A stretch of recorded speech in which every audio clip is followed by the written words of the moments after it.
Hello friends, welcome to our channel medical field guidance. So basically AIIMS BSc honours nursing 2021 counselling first round counselling का result आ गया है। ये basically आपकी ranks हैं, last rank जिनको कॉलेज अलॉट हुआ है। तो यहाँ पे हम इंपॉर्टेंट चीज़ें जो दे रखी हैं वो डिस्कस करते हैं, जिनको कॉलेज मिला है उनके बारे में और जिनको नहीं मिला उनके बारे में भी। ठीक है, तो यहाँ पे देखो इन इन्फॉर्मेशन में से इंपॉर्टेंट क्या है कि जिसने फर्स्ट राउंड में पार्टिसिपेट नहीं किया और लिस्ट में नाम था वो अब सेकंड राउंड में पार्टिसिपेट नहीं कर सकता, वो डायरेक्ट ओपन राउंड में ही पार्टिसिपेट करेगा।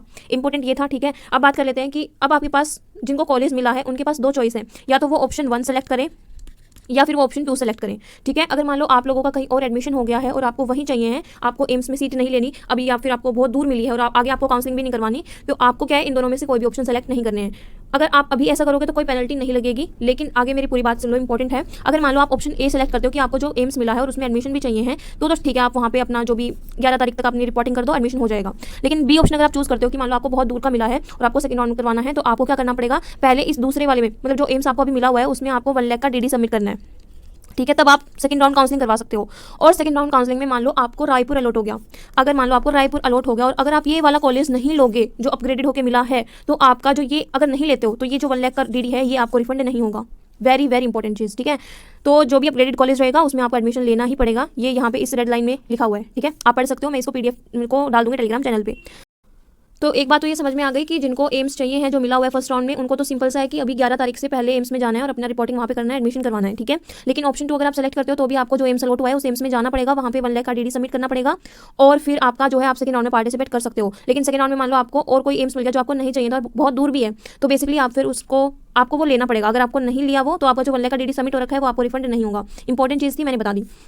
आगे इंपॉर्टेंट क्या है, आगे इंपॉर्टेंट ये है कि मान लो आपने अभी फर्स्ट राउंड में जो कॉलेज अलॉट हुआ है उसमें एडमिशन नहीं लेना और आपको 1 लाख का डीडी जो है वहीं पे जाके सबमिट करवाना पड़ेगा। ठीक है, ऑफलाइन आपको जो एम्स अलॉट हुआ है उसमें ही जाके सबमिट करवाना है, ऑनलाइन सबमिट नहीं होगा। ठीक है, आगे बात करते हैं अगली क्या इंपॉर्टेंट चीज़ दे रखी है। और अगर ऐसा है कि भाई आप एक जो 11 फरवरी है 11 फेब है, उससे पहले ना तो आप अपना जो है डीडी सबमिट करवा पाए, ना ही आप अपना जो एडमिशन लेना था डॉक्यूमेंट सबमिट करवा पाए, तो बेसिकली आपकी जो वो सीट है वो आपकी छूट जाएगी। ठीक है, आपकी सीट फिर वो सेकंड राउंड के लिए वैकेंट होगी, मतलब आपको नहीं मिलेगी अगर आप 11 तारीख शाम के 4 बजे तक वहाँ पे नहीं गए। इंपॉर्टेंट है, समझ में आ गया। अगर मान लो अभी भी थोड़ा सा ऐसा लग रहा है कि भाई दूर का एम्स अगर मुझे सेकंड राउंड में भी मिल गया और अगर आपको नहीं लिया वो, तो आपको फिर वो 1 लाख का डीडी रिफंड नहीं होगा। इतना बात समझ में आ गई होगी सबको। आगे बात करते हैं। और यहाँ पे देखो फर्स्ट ऑप्शन यहाँ पे इसकी डिटेल दे रखी है कि भाई मान लो आपके पास डॉक्यूमेंट नहीं है, किसी कॉलेज में आपने एडमिशन ले रखा था तो वहाँ से आपको निकलवाने के लिए टाइम चाहिए, तो 11 तारीख तक आप लोगों को भी क्या डीडी सबमिट करना पड़ेगा। फिर आपको 5 दिन का टाइम मिलेगा 16 जनवरी तक का, तो आप अपने डॉक्यूमेंट जो है सबमिट करवा सकते हो। और अगर मान लो ऐसा हुआ कि भाई आप अपने डॉक्यूमेंट सबमिट नहीं करा पाए उसी पर्टिकुलर कॉलेज में, तो बेसिकली आपका वो डीडी जो है रिफंड नहीं होगा। ठीक है, जिनको कॉलेज में एडमिशन चाहिए फर्स्ट राउंड में मिला है उसमें। ठीक है, आगे बात करते हैं। जो डीडी है वो आपको किसके नाम पर बनवाना है, वो यहाँ पे लिख रखा है, यहाँ था, कहाँ गया, ये रहा।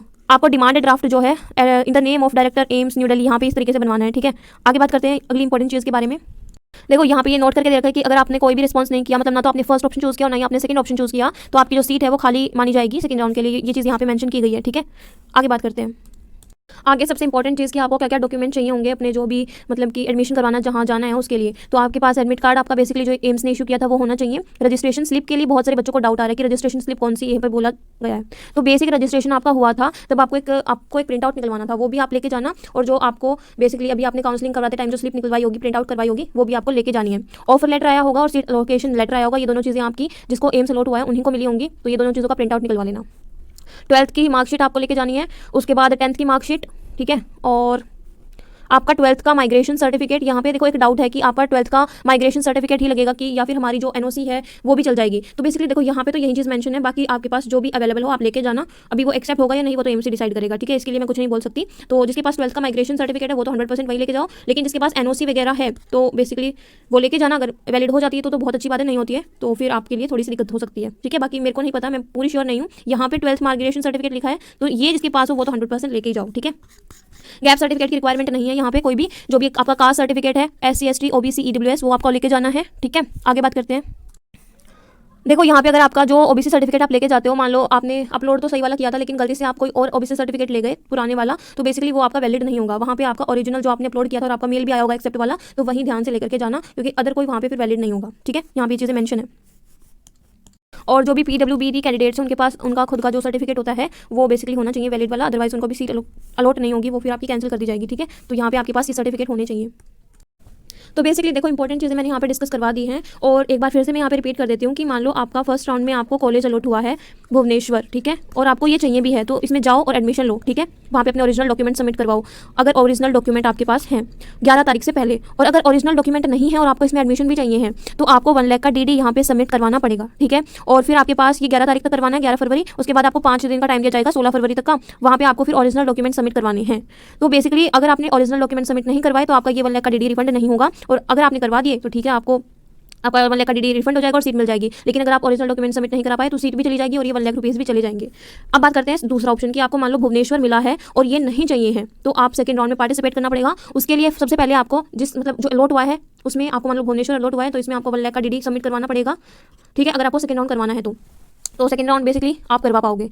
और सेकंड राउंड करवाया है तो आपको मान लो अपग्रेड होकर दूर का एम्स मिल गया, रायपुर मिल गया, ठीक है। अगर आपको रायपुर मिल गया तो आपका, और अगर आपने ये नहीं लिया तो आपको ये रुपया नहीं मिलेंगे वापस, ठीक है। और अगर आप ये ले लेते हो तो ठीक है, आपको यहाँ पे अपने जो ओरिजिनल डॉक्यूमेंट है वो सबमिट करवाने पड़ेंगे, ठीक है। तो बेसिकली अभी जिस बच्चे को ये लग रहा है कि मेरी रैंक इतनी है कि मुझे दूर का ही एम्स अलॉट होगा अगले राउंड में भी, तो वो ये चीज़ मत करना, ठीक है। कभी आपको एडमिशन भी ना लेना हो और आप फालतू में फिलिंग कर रहे हो तो ये चीज़ मत करना, सीट भी जाएगी और आपके ये जो रुपीज़ हैं वो भी चले जाएंगे। और जिनको ऐसा है कि हमें अदर कोई नीट की काउंसलिंग के थ्रू कॉलेज मिल गया है या फिर स्टेट बीएससी नर्सिंग के लिए गवर्नमेंट कॉलेज मिल गया है तो बेसिकली आपको कोई भी ऑप्शन चूज नहीं करना है, वो ऑटोमेटिकली आपकी सीट कैंसिल हो जाएगी, आपकी कोई पेनल्टी नहीं लगेगी, ठीक है।